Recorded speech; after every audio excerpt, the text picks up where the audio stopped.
Vamos a sumar una sección nueva a las secciones que ya tenemos, algunas que son bastante volátiles o dinámicas acá en Charlatown. Hay una que no hacemos muy seguido, que de hecho antes la hacíamos mucho más seguido, que era Un día una canción, que va a volver en esta semana.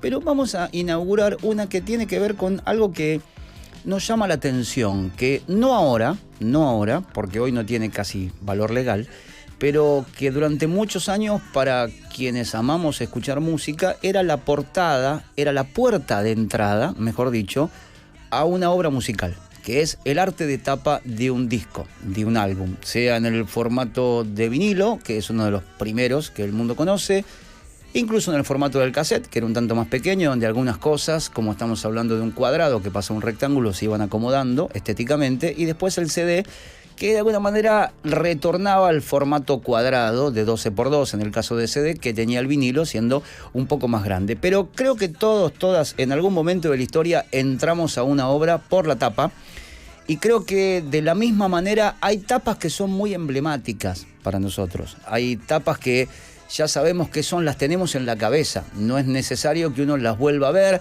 quizás para notar algún detalle que otro, pero conviven con nosotros, ¿sí? Están ahí, son de las más históricas que se recuerde, por lo menos en el caso de la de hoy, de la cultura popular de América Latina. Y voy a hablar puntualmente ahora, en este detrás de la tapa, de lo que fue el arte del segundo disco solista de Charly García. La portada la podemos ver ahora, es clásica, es icónica, es la del disco Clicks Modernos. Explico un poquitito cómo venía García acá. Charly estaba saliendo de la etapa Serú Girán, ¿no? Estaban terminando ya el último show, el último concierto para decir adiós, una de las bandas más importantes de la historia de la música argentina.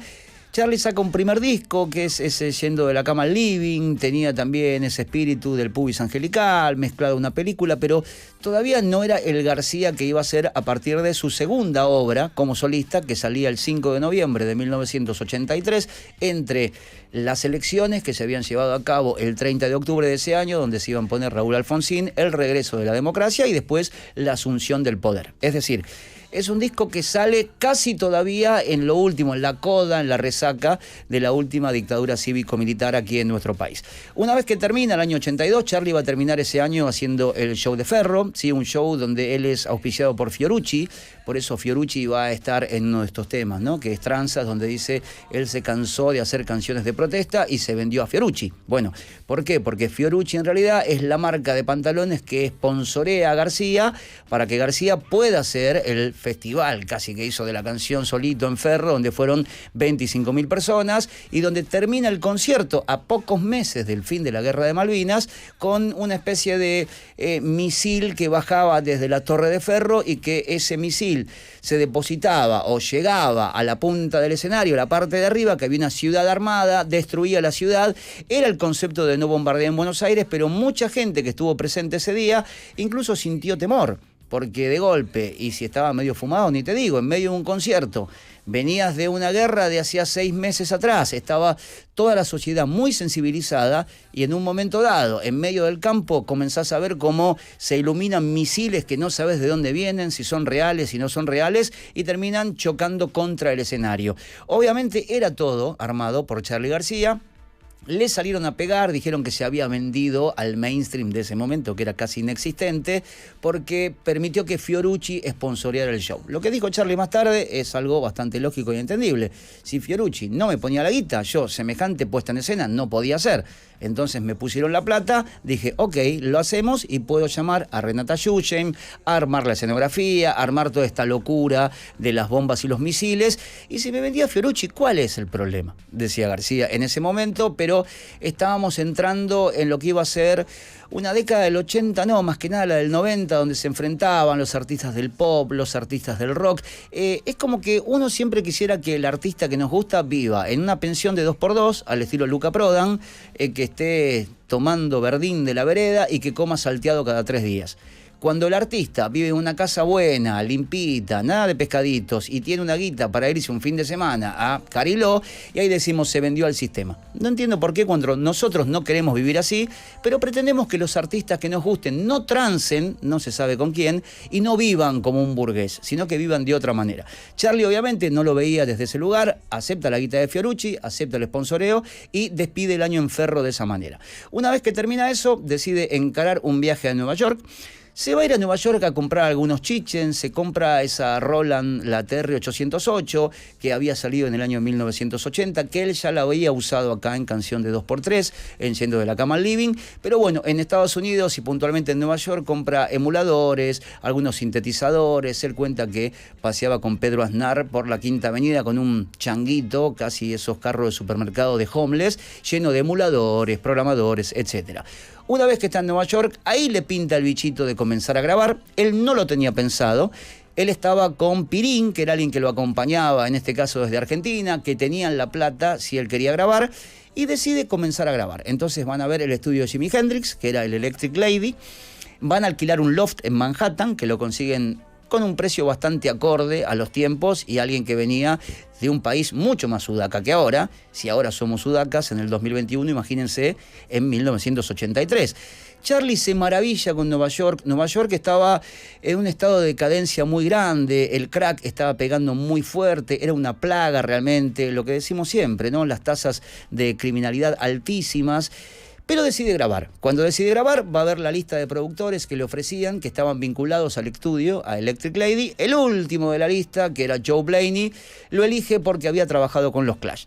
Joe Blaney no había sido productor de The Clash, había sido ingeniero de sonido de The Clash, del disco Combat Rock, puntualmente, el que tenía éxitos como Rock de Casbah. Había trabajado con Ramones, y lo que dice García es, si trabajó con los Clash, yo miedo no le voy a dar.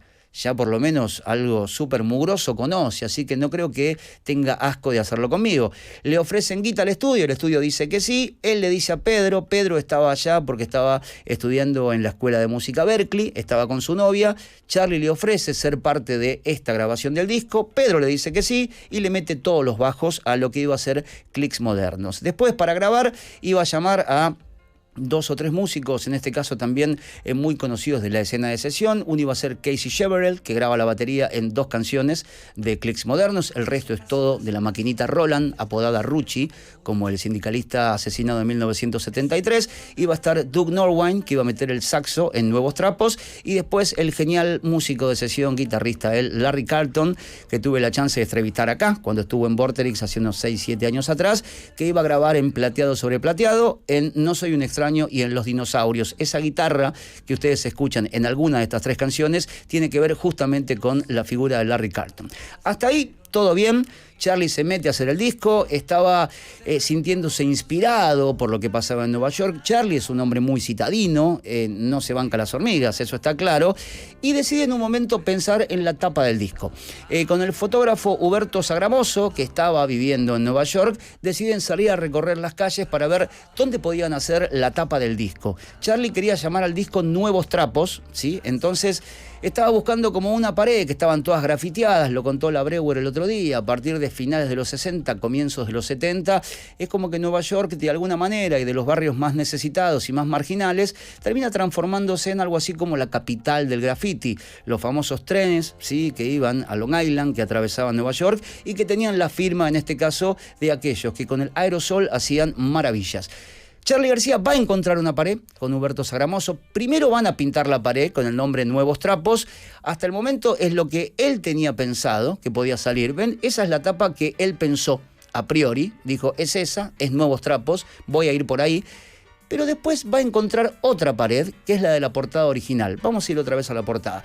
Fíjense lo que es la foto real. Ven que cuando uno tiene la tapa de Clicks Modernos está mucho más, digamos, cercana. Tiene un zoom, la portada no se ve lo que dice el león atrás. Esa es la tapa que vimos clásicamente. Mírenla bien, porque ahora vamos a ir a una explicación que tiene que ver con parte de las cosas que estamos viendo y que hace por lo menos casi 38 años que desconocíamos. Una vez que sale esta portada, hace 2 semanas atrás, un periodista argentino, ¿sí?, llamado Martín Pérez, conocido como El Gavilán, tiene un hábito extraño. creo que todos tenemos hábitos extraños. Hay gente que bailará en zungada Madonna en la oscuridad y hay gente que lee los obituarios de Nueva York, ¿sí? Que es lo que hace Martín Pérez. Tiene ese hábito, lee a través del New York Times la gente que va muriendo en Nueva York. Se entera que hay una muerte, ¿sí?, de un canadiense grafitero muy famoso en la década del 80 llamado Richard Hambleton, conocido como Shadow Man. A partir de ese momento, de hace 2 semanas atrás, se produce un descubrimiento que estuvo guardado más de 35 años que tiene que ver con los misterios que encierra la portada de Clicks Modernos. Pero vamos a diferenciarlo en dos. Ahora vamos a hablar de la estética y vamos a hablar de esa silueta clásica que hemos visto miles de veces en la tapa del segundo disco de Charlie. Pero vamos a centrarnos ahora en la leyenda Modern Clicks, que de ahí está inspirado el nombre del disco, justamente, Clicks Modernos. ¿Qué eran Modern Clicks? Modern Clicks era una banda de Nueva York, una banda que tenía influencia de Bad Brains, un poco de influencia de la escena hardcore que estaban haciendo. Fíjense, esa es la pintada original y el nombre Modern Clicks está en rojo. Y nosotros toda la vida lo vimos en blanco y negro, y no era en blanco y negro. La foto original, donde García se sienta, que es ahí abajo, en ese lugar mugroso, en una calle muy angosta, el Modern Clicks siempre fue rojo. Pero nosotros nunca lo vimos rojo, porque en realidad es negro para nosotros, porque así fue la portada y así fue lo que eligió Charlie a través de una instantánea tomada por su fotógrafo y amigo Huberto Sagramoso. Ahora vamos a hablar de la silueta, porque es fascinante la historia que está detrás de eso que está pintado en una tapa inmortal. Vamos a la parte musical. Modern Clicks, ¿qué era? Modern Clicks era una banda que sonaba así, mira. Un poco de influencia de Talking Heads, de los 2 primeros discos, un poco de influencia de Bad Brains, pero era una banda ese Modern Clicks. No tenía que ver con una inscripción sin nada de fondo, tenía que ver con música. Esto es Modern Clicks. Si nunca los escucharon, fíjense, un poquito de Talking Heads, mucho de Nueva York y un secreto que se devela. The dawn starts another day. My time has come. I think that I should say hooray. I'm happy for the sun.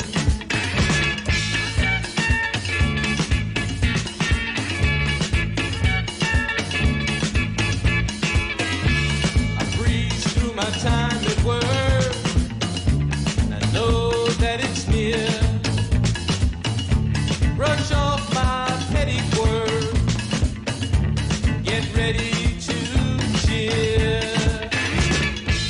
My time has come, my time has come, my time has come, my time has come.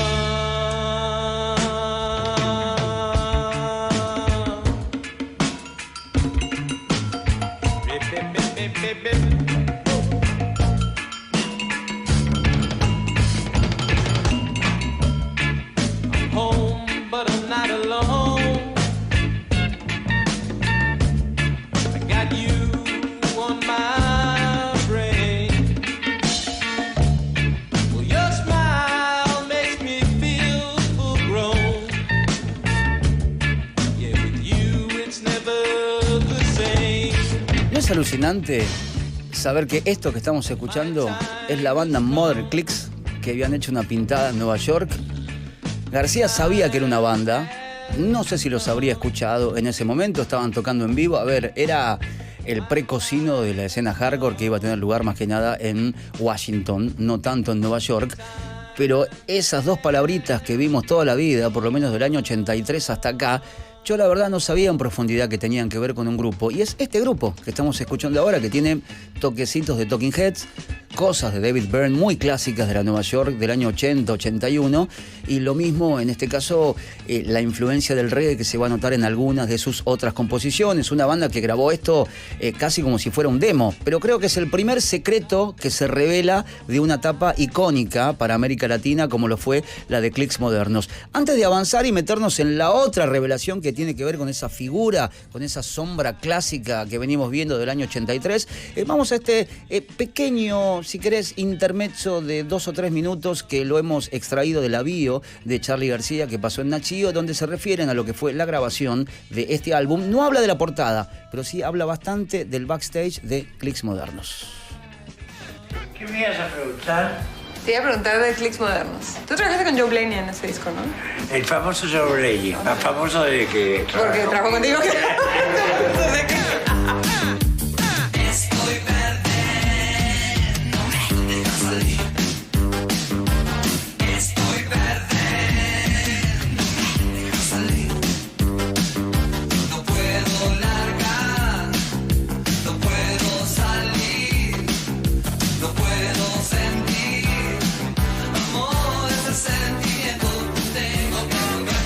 Me llama Charlie y me dice, tengo ganas de hacer un disco, no sé qué, y conocí a un ingeniero de grabación buenísimo, se llama Joe Blaney, y queremos grabar en Electric Ladyland, el estudio que había sido de Jimi Hendrix.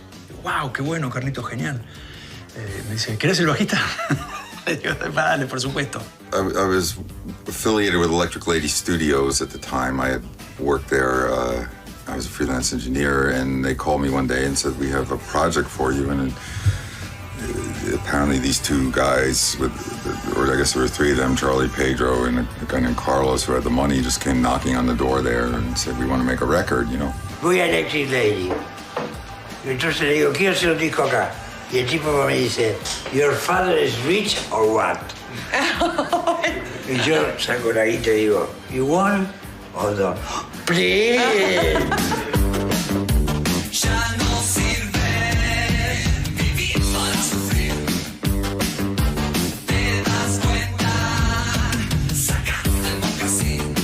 You know, most records were paid for by a record company. So the people at the security at the door said, "Go away." And the guy Carlos was with him had a big wad of cash, you know, expecting to make a deposit or something. So he took out this big wad of money in front of the security camera. You smell the money, and then all of a sudden the door buzzer opened. And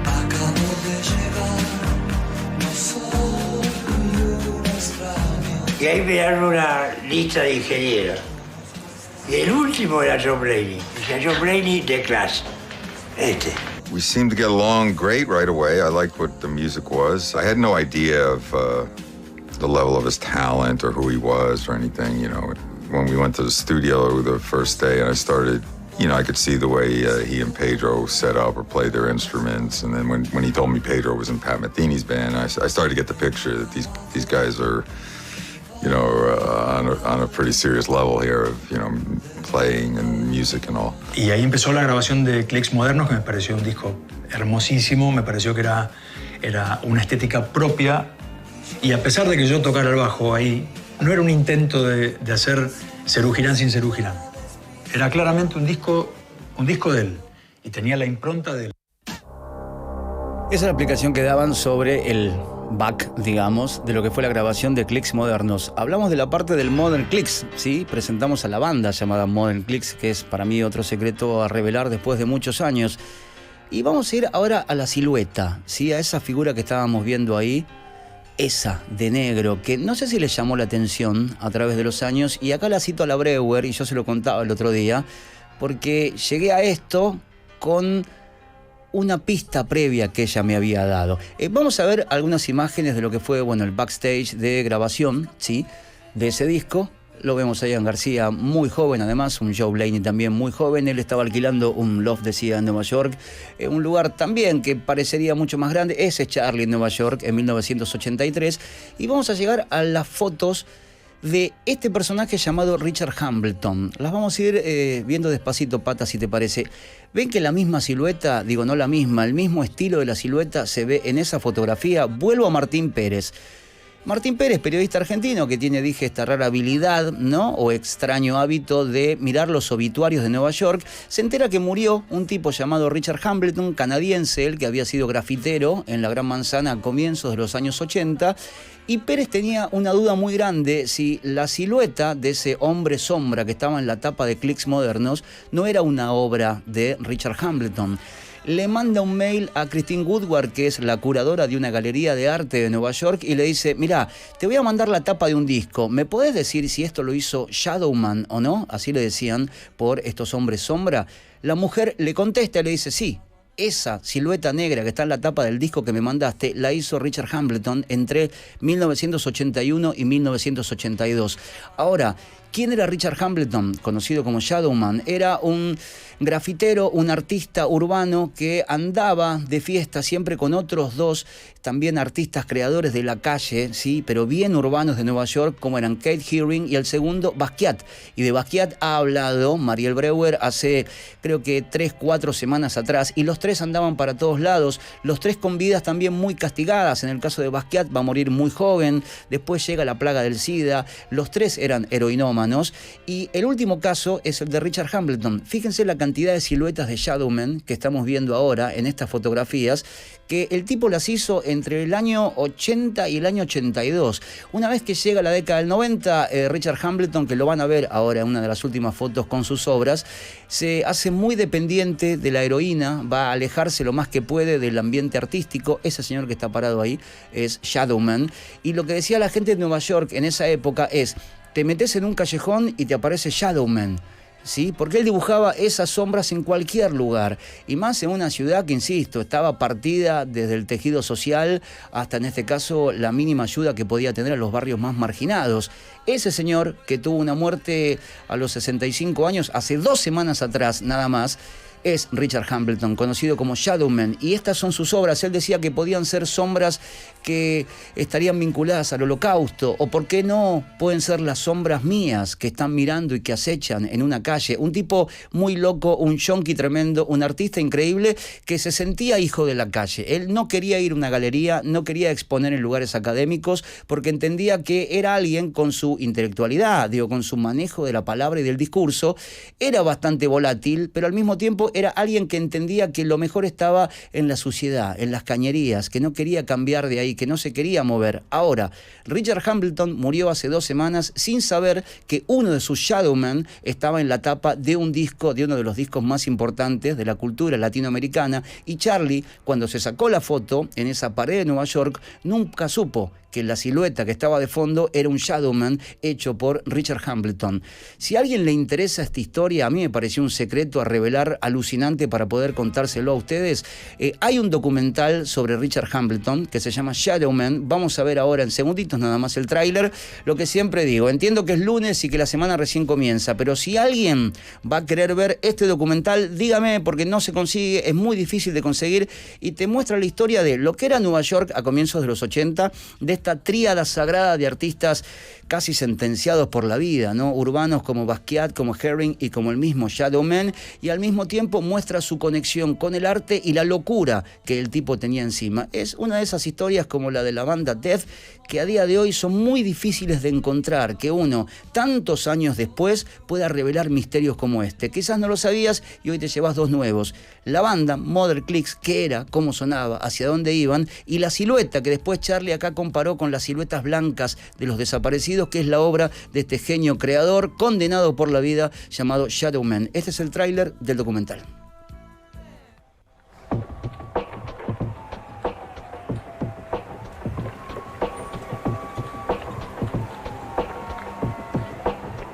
Ahí se lo ve pintando a Shadowman. Siempre lo hacía de noche y la gente salía a la calle y se encontraba con estas sombras que metían miedo. Un artista caótico, desprolijo, genial, yonki, visionario, que trabajaba de esta manera. Al comienzo comenzó a hacerlo con siluetas blancas en el piso y después pasó a las paredes. Y uno se encontraba en Nueva York con un Shadowman en una esquina, saliendo de un escaparate tal vez. Pero era un estilo tan particular, ahí lo vemos a Basquiat y a Haring, ¿sí? Que era la tríada de artistas que después alguno de ellos iba a caer en las redes de Andy Warhol, pero que se negaron a caer en las redes de Warhol. Y que trabajaban de esta manera, casi como guerrilleros urbanos. Tipos muy capos, genios, muy adictos, lamentablemente, pero de esas personas que iban de la sensibilidad al umbral de la locura en un paso. Pero este caso, que termina en la tapa de uno de los discos más queridos por nosotros, supongo acá en Argentina, que es la de Clicks Modernos, cuenta, sin saberlo, la historia de este genio, maldito, yonki, drogadicto, polémico, controversial, llamado Richard Hambleton, canadiense, que hizo que las calles de Nueva York dieran más miedo del que daban. Entre el año 80 y el año 1982 se han hecho retrospectivas. Su obra hoy está en un lugar muy distinto al que lo fue históricamente, y lo que estamos viendo son obras de él. Este era su estilo, ¿sí? Trabajaba de esta manera, le gustaba el concepto de hombre sombra. De hecho, él pasó a llamarse así, Shadow Man. El film es de Oren Jacobi, la verdad es que es una visión a la Nueva York de los 80 y a la historia de este artista loco creador que de alguna manera terminó siendo parte del acervo cultural de la música en la República Argentina. El docu se llama Shadow Man. Si alguien lo quiere ver, como siempre digo, @DaniCharlatán, me lo puede pedir al Instagram porque sé que no está en ningún lado y me gustaría que lo compartan si sienten la curiosidad que hay detrás. No de la tapa del disco, porque no se va a hablar mucho de eso, se va a hablar de este hombre, de Shadow Man. Pídamelo para verlo en la semana, el fin de semana. Si quieren meterse en un terreno que no conocen, por lo menos es algo que yo entiendo los va a enriquecer, como lo hace conmigo, porque me da sabiduría en lugares donde esa sabiduría estaba árida o por lo menos estaba contenida. Shadow Man se llama @DaniCharlatán, me dicen, Dani, el documental de Shadow Man, y yo con gusto lo hago. Todo para poder acercarles cosas que tal vez les interesen y de otra manera sería casi imposible. Toda esta fue la historia detrás de la portada, en este caso, de un discazo del rock argentino llamado Clicks Modernos.